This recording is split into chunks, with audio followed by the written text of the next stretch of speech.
Bonjour à tous et bienvenue sous le soleil de Lisbonne pour la présentation d'un véhicule très attendu. Vous l'avez découvert à l'occasion du Salon de Genève 2012. Oui, vous avez bien entendu, 2012, ça fait donc un an qu'on l'attend. Il s'agit de la Renault Zoe.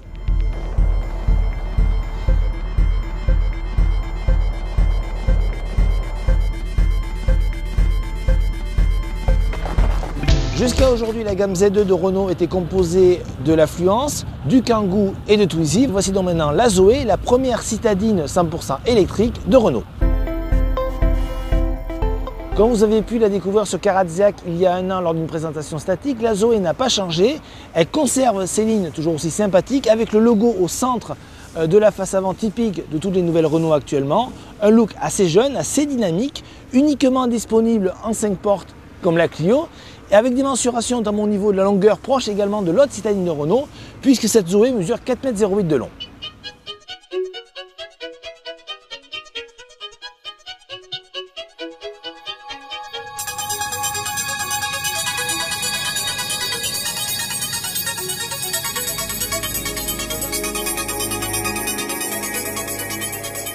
Bienvenue à bord de la Renault Zoe, on découvre une planche de bord relativement classique au niveau du design avec une console centrale où trône le Airlink qui est de série sur la Zoe. Alexandre, vous avez expliqué ce système multimédia, à la fois donc GPS mais également ordinateur de bord, surtout avec la Zoe puisqu'il vous donne des conseils de conduite afin de garder de l'autonomie. Vous avez également une instrumentation 100% numérique qui présente le kilométrage, la vitesse. Vous avez également l'autonomie du véhicule et qui change de couleur selon le type de conduite que vous adoptez. Donc globalement, c'est très clair.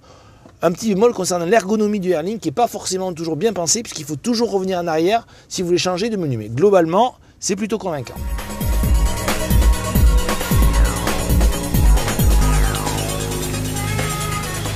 Avec un empattement supérieur à 2,50 m et l'installation des batteries sous le plancher, on se rend compte que la Renault Zoe est plutôt très habitable pour sa catégorie. La preuve en image, pas de problème au niveau de la garde au toit ni de l'espace au genou. C'est une bonne surprise. Comme la contenance du coffre, 338 litres, c'est plus grand que celui de la dernière Clio et là-dessus Renault fait fort.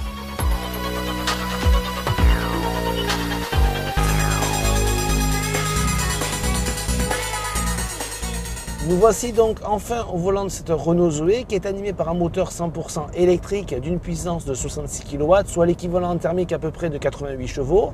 Un moteur qui lui permet de bénéficier d'une vraie polyvalence. Bien sûr, son terrain de prédilection, c'est la ville, mais n'est pas ridicule en zone périurbaine et même sur autoroute, même si sa vitesse maximale de 135 km/h rend un petit peu son usage limite sur ce type de réseau routier. Globalement, on a été plutôt séduit par le comportement de cette Zoe, un véhicule sûr, bien assis, bien campé sur ses 4 roues, pas de problème au niveau de la direction, relativement précis. C'est vrai que c'est une plateforme de Clio 4 qui a été un petit peu revisitée. Le petit bémol par rapport à tout ça, c'est bien sûr le poids de la voiture qui approche les 1,5 tonne dû au poids des 300 kg des batteries qui grève un petit peu le poids et le plaisir de conduite sur cette Zoe, puisqu'en effet, on se rend compte que dès qu'on est, admettons, sur autoroute ou sur voie rapide en montée, la voiture manque de répondant, pêche un petit peu au niveau de l'accélération. Globalement, pour le reste, il n'y a pas grand-chose à dire. C'est véritablement la meilleure voiture électrique du segment et même du marché. Enfin, on notera que Renault propose 3 types de bruit pour que les piétons ne se fassent pas attraper par cette Zoe en usage urbain. Un son qu'on entend de 0 à 30 km/h, donc 3 sons, 3 vocalises de Zoe.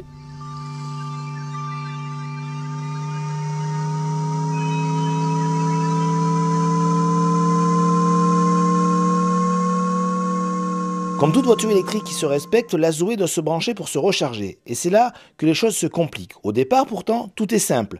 Renault a dissimulé la prise derrière le logo, un résultat esthétique probant. Ensuite, le constructeur français a prévu un chargeur capable d'accepter tous les types de tensions, allant de 3 kW jusqu'à 43 kW.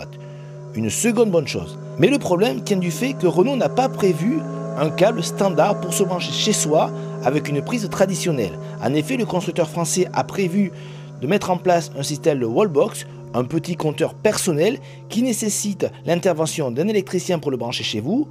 Coût total 1000 €, donc forcément ça ne facilite pas la démocratisation de l'électrique, d'autant plus que le temps de recharge est compris entre 30 minutes et 9 heures, avec la wallbox comptez à peu près entre 6 et 9 heures.